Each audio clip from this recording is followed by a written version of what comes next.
രാമന്തളി മാലിന്യവിരുദ്ധ സമരം. സമരസമിതി പ്രവർത്തകർക്കെതിരെയുള്ള 15 കേസുകളും കോടതി തള്ളി.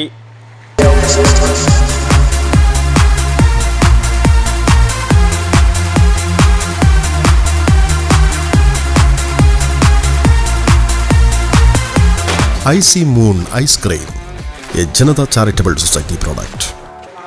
ഏഴിമല നാവിക അക്കാദമിയിലെ പദ്ധതി പ്രദേശത്തിനകത്ത് ജനവാസ കേന്ദ്രത്തിന് സമീപത്തായി സ്ഥാപിച്ച അശാസ്ത്രീയ മാലിന്യ പ്ലാന്റിൽ നിന്നും മലിനജലം ഒഴുകി എത്തി രാമന്തളിയിലെ ജനവാസ കേന്ദ്രത്തിലെ 300ഓളം കിണറുകൾ മലിനമാക്കിയതിനെതിരെ ഇരകളായ നാട്ടുകാർ സംഘടിച്ച് നടത്തിയ മാലിന്യവിരുദ്ധ സമരത്തിൽ സമരസമിതി പ്രവർത്തകർക്കെതിരെ പോലീസ് എടുത്ത 15 കേസുകളും കോടതി തള്ളിയതായി സമരസമിതി പ്രവർത്തകർ മാധ്യമ സമ്മേളനത്തിൽ അറിയിച്ചു.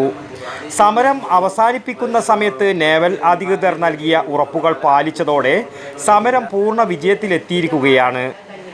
അവസാന കേസ് കൂടി തള്ളിയതോടെ സമര വിജയം പൂർണ്ണതോതിൽ ആഘോഷിക്കാൻ ഒരുങ്ങുകയാണ് സമരസമിതി പ്രവർത്തകർ. 2017 ജനുവരിയിലാണ് രാമന്തളി ജനവാസ കേന്ദ്രത്തിലെ കിണറുകളിൽ മാലിന്യം നിറയുന്ന കാര്യം ശ്രദ്ധയിൽപ്പെട്ടത്.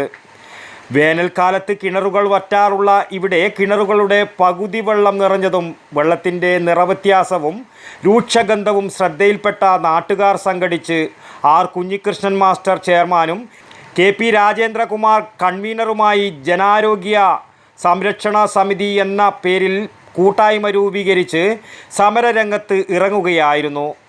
നാവിക അക്കാദമി പ്രധാന കവാടത്തിലേക്ക് പ്രതിഷേധ മാർച്ച് സംഘടിപ്പിച്ചായിരുന്നു തുടക്കം. പിന്നീട് രാപ്പകൽ സത്യാഗ്രഹ സമരം നടത്തി. സമരത്തെ നേവൽ അധികൃതർ അവഗണിക്കുകയും സംസ്ഥാന സർക്കാർ വിഷയത്തിൽ ഗൗരവമായി ഇടപെടുന്നതിൽ പിന്നോക്കം പോയതും സമരത്തിൻ്റെ ശക്തി വർദ്ധിപ്പിക്കുവാൻ കാരണമായി.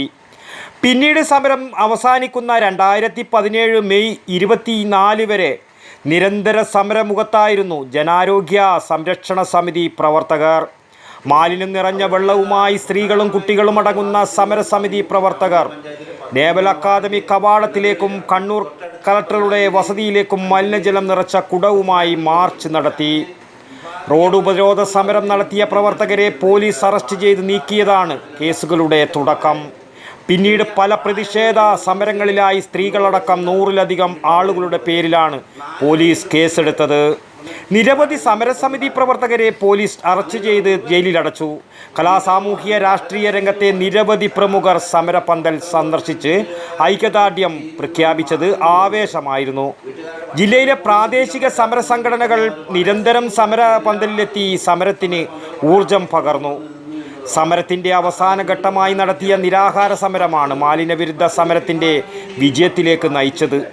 നിലവിലെ കേന്ദ്രീകൃത അശാസ്ത്രീയ മാലിന്യ പ്ലാന്റ് പൂർണ്ണമായും ഉപേക്ഷിച്ച് നേവിയിലെ പലയിടങ്ങളിലായി വികേന്ദ്രീകൃത മാലിന്യ പ്ലാന്റ് എന്ന ആവശ്യം നേവൽ അധികൃതർ അംഗീകരിച്ചതോടെ 2017 മെയ് 24 സമരം അവസാനിപ്പിച്ചു.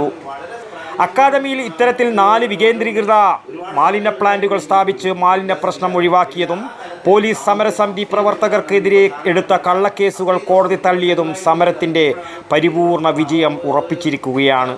സമരജീവിതം നടന്ന അക്കാദമി കവാടത്തിന് മുന്നിൽ ഒത്തുകൂടി സമരവിജയം ആഘോഷിക്കുവാനുള്ള ഒരുക്കത്തിലാണ് സമരസമിതി പ്രവർത്തകർ.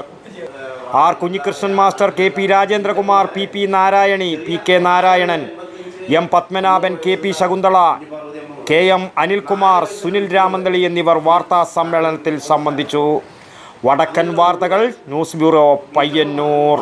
ആയുർവേദത്തിലൂടെ ജീവിതത്തിനേകാം ആരോഗ്യവും ഉന്മേഷവും. കേശവതീരം ആയുർവേദ ഹോസ്പിറ്റൽ, ഏഴിലൂട്. പ്രകൃതിയുടെ മടിത്തട്ടിൽ വിശാലമായ ഇക്കോ ഫ്രണ്ട്ലി ക്യാമ്പസ്. ഒഴിച്ചിൽ, കിഴികൾ, ധാര, വസ്തി, നസ്യം, പഞ്ചകർമ്മ ചികിത്സകൾക്കെല്ലാമുള്ള വിപുലമായ സൗകര്യം. മികച്ച ചികിത്സ ഉറപ്പുവരുത്തുന്ന സ്പെഷ്യാലിറ്റി വിഭാഗങ്ങൾ, വിദഗ്ധ ഡോക്ടർമാരുടെ സേവനം, കൃത്യതയാർന്ന പരിചരണം, പ്രകൃതിദത്ത ഭക്ഷണം. കേശവതീരം ആയുർവേദ ഹോസ്പിറ്റൽ, ഏഴിലോട്, കണ്ണൂർ.